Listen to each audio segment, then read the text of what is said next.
welcome back to my YouTube channel. So before we get into the video, please subscribe if you haven't done so already. Comment down below for more videos like this.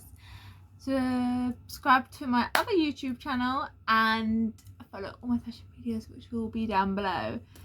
I put a new video up yesterday for my other channel, so please go check that out.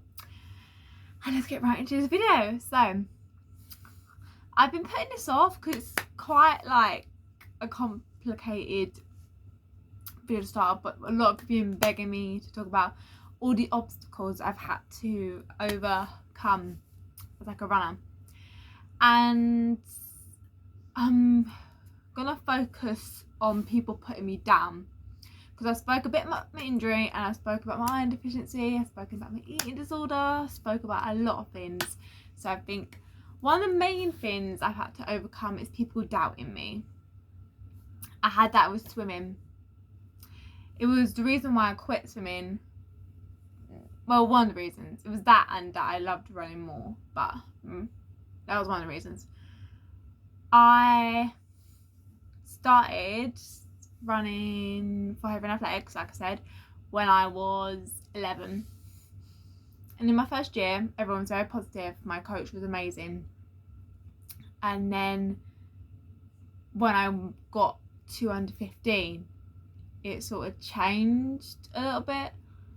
Under 15 is, like I call it, the forgotten age category. No one really focuses on them, and it is horrible to say that, but unfortunately it is true, because under 15 though is such a big jump.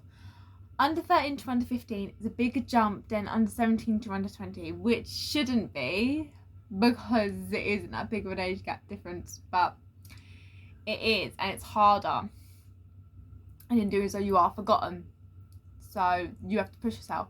But that wasn't people underestimating me, it was one of the coaches who had a daughter that I was friends with, but he didn't like me. This will probably relate back to my bullying video, which will go check that video if you have not watched it. But yeah, related to that, I basically at this point got spotted by Parathletics. I was running London Youth Games, so I was getting a lot of attention from that. I don't think he liked that his daughter wasn't.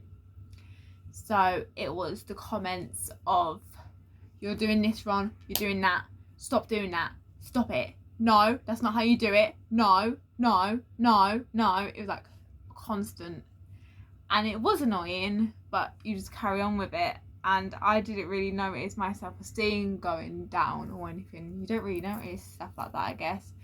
And then his daughter would become weird with me. I was scared to warm up with her, so I started warming up by myself. And then it came a point where he put me with the slow people, even though I could keep up with his daughter. And then I was when I cried and I moved groups. And I was one obstacle. Then I moved to a sprint group. There was nothing with that until about a year in. I was 16 at that point, I think. Might have been still being 15. I was only with this group for like a little bit, and it was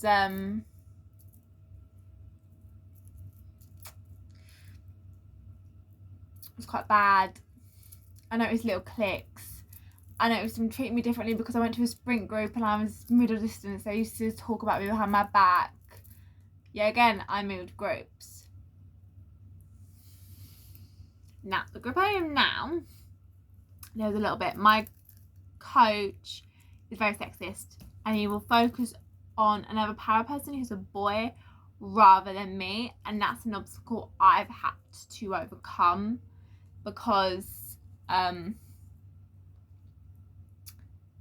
it's hard to know this person's similar to me. He had autism, I had dyslexia, so it's a little bit different, but it's like I've had to overcome this because I have to realise, okay, he's treating me like this, but yet there are moments where he'll be like, if I've done really well in a race or something, he'll have his attention on me. It's just a favourite. It's not my problem. I probably won't move groups because I do love his training. So that's a little backstory of like some of the mental obstacles I've had to overcome. So like I said, I'm not talking about my eating disorder because I talked about that. I talked about my injury and how I overcome that. If you want more depth in that, then ask me for that video. The thing about these ones that was really hard to overcome them was that they were really close together. They were like a year apart from each other, and it was hard thinking, okay, I finally overcome this one. Oh right, I have to overcome this one now. And it was extremely hard when you're young and you're a girl and you're thinking, why is no one else getting this? Why is it on me? And that is extremely hard. I think the first one hurt the most because it was my friend.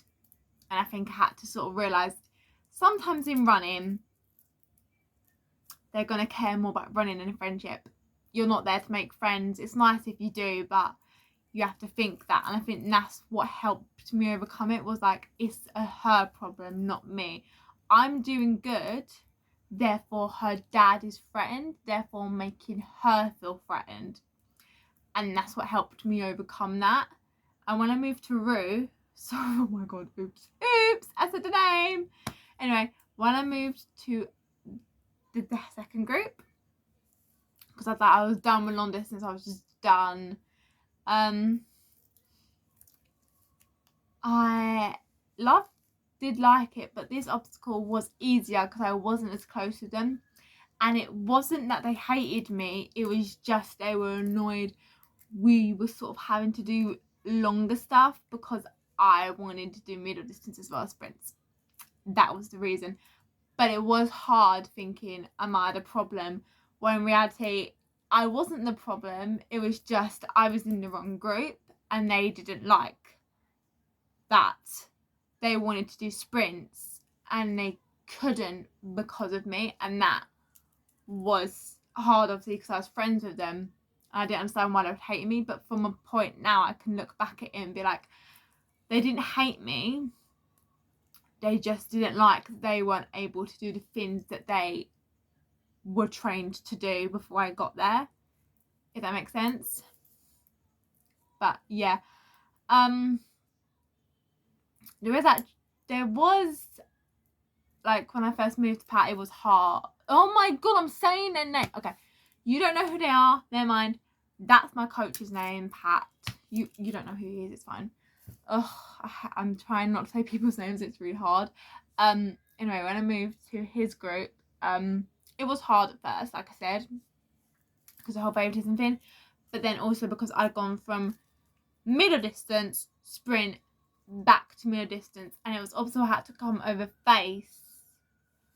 overcome, because I didn't know how to, because they were all like training, they'd all done that, and I'd had a year out of it doing sprints, even though I was doing a little bit of middle distance, but it isn't the same because I wasn't in a middle distance group, and it was hard. And it was really hard, I think. But all I had to think was, I will get there eventually. This is what I was trying to do, and this is what I will do. And I did get there eventually. The favoritism thing wasn't really an obstacle. It irritated me at first, but I thought, I'm here to train. If I get praise from him, I get praise from him. If not, I don't. And that is the attitude I've kept with me up until now. With all these obstacles, they have been quite hard because they're mentally. You have to get over them mentally. I just sort of have to think, like, sorry, I had a brain fart then. I just sort of have to think, it's their problem, not mine. If I let it get to me, it then becomes my problem. And through overcoming all this stuff, it's made me stronger. It's made me think, no, that's not going to let me down. That's not going to get me down.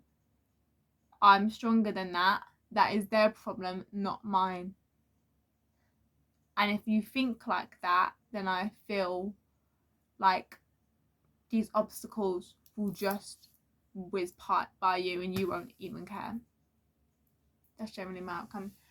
But yeah, okay, hopefully you guys enjoyed this video. Like I said, I focus more on the mentally obstacles because I think they took more of an impact in my life. But if you want to hear about my injury and my eating disorder, my iron deficiency, which I've spoken a little bit about, but if you want to hear more, comment down below. And I will see you guys next time. Bye!